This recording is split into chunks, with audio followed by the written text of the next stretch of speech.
Hey y'all, I'm back again. But today's video is going to be about who I am. Who is Stephanie? Who is Stephanie Brown? Nobody knows. They think they know, but they don't. You don't actually know somebody until you actually take the time to learn about them. So, yeah. Um, So, the past couple of months for me, with everything that's going on, it's made me depressed to where I had to stop going to work. I had to quit going to work. I've been seeing a psychiatrist, and I go and I see the doctor in July. But they have me on a medicine for depression and anxiety, and maybe bipolar medicine. I don't know. That's another story. Okay, but anyways, yeah. So I watched one of Ralph Smart's videos, and if you don't know who that is, you need to go and watch his videos. It's real. So I guess he inspired me to do this today, to open up and to tell you guys about myself. So when I went to the doctor, oh yeah, I got some fruit over here in a bowl too. So when I first started going to the doctor, I remember her looking at me and she's like, "Why do you always look at the floor when you're talking?" It's like, I don't know. I never noticed it or realized it. Like, to this day still, it's just a habit. I never felt like, I don't know, I guess I was pretty. I've never felt beautiful about myself. I don't know. I've just, through the past couple of years, like, been so hard on myself to where just beat myself up. But not just me, like other people around me too. Like, my whole life I've been told I'm stupid. I wanted to go back to college. People tell me it's too late for that. Which I'm 30. I just turned 30 June 1st. But I actually got enrolled into school despite whatever the fuck everybody else was saying. But the high school I went to, it's actually closed right now through the COVID shit. So I wasn't able to get my transcripts. I have a diploma somewhere, but they need that. So I guess I'll start in the fall, whenever those classes start. I was supposed to start this summer though. But yeah, she was just like, "You always look at the floor." She was like, "Why? You're so beautiful." And you know something? Maybe that's the day I was like, you know what? She's right. I've always felt like the odd one, the ugly duckling. Maybe because I've been told that. You know, and people say they're joking. Like, people that I'm around 24/7.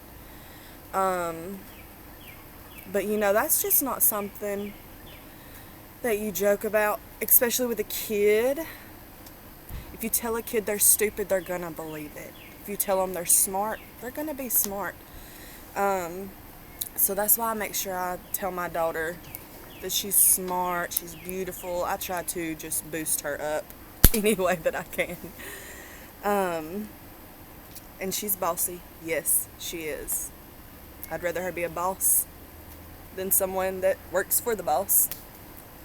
But so I went through that shit. Finally got my medicine straightened out. Like, I went crazy, y'all. I had to be put in a crazy house. Well, not house, just crazy floor of the hospital. But I was not in my right mind then. I wasn't. And while I was going through that, I thought, there is no way I'm going to get through this. I'm going to be like this forever. I'm going to be stuck like this forever in this state of mind and just this awful person. But, you know, a lot of that had to do with my thoughts and what I was thinking and what my mind was telling myself. So, I've been writing recently. Been writing in my daughter's diary.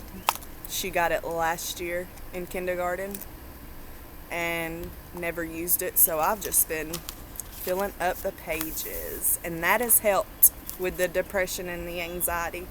I don't know. Everything's changing in the world, which we need change. There's so much stuff that goes on that's unnoticed. Not just with the Black Lives Matter either, like with what I'm going through. Like, people would rather watch a video of me shaking my ass than watching a video of me talking, communicating with you. Which I don't mind shaking my ass. I can do that with the best of them, but yeah. So I used to dance. I did. And so now, like, I got this persona, or everybody else has one, of me, because I used to dance. I talked about that earlier on Instagram. And it was just something that I did when I was young and stupid. But you know what? That was the funnest time of my life. I was free. I didn't give a fuck what anybody thought about me. And I've always loved to dance. Whether it's just crazy dancing or damn shaking your ass or learning routines, anything like that. I've always loved it. So that helps. Music helps with my depression and anxiety. I don't know. There's a lot of things. Going and walking, exercising. Come here. Y'all riding the four-wheeler? Yeah. Say hey. Bye. You don't want no fruit. Here, take the puppy. Bye. Alright, so, y'all shut the door. Okay. Yes, ma'am. That's my daughter and her friend. Yes, I have a 7-year-old. I actually got pregnant with her while I was dancing. Probably the biggest blessing in my life in disguise. What I thought was like the end of everything actually was probably the thing that saved my life. Because I have a drug history of taking pills, mostly pain pills, because they'll geek me up and make me want to go and run and do stuff, clean the house. But yeah, and they actually sent me to a clinic a couple years ago, and now I'm weaning myself off of that medication. And I don't know, like, the less I take of that, the more in control I feel. It's very weird, which I've always thought that, you know, being like numb would help everything, but it doesn't. It just hides it. But yeah, if you're going through that and you're in a dark place in your life, it's gonna get better.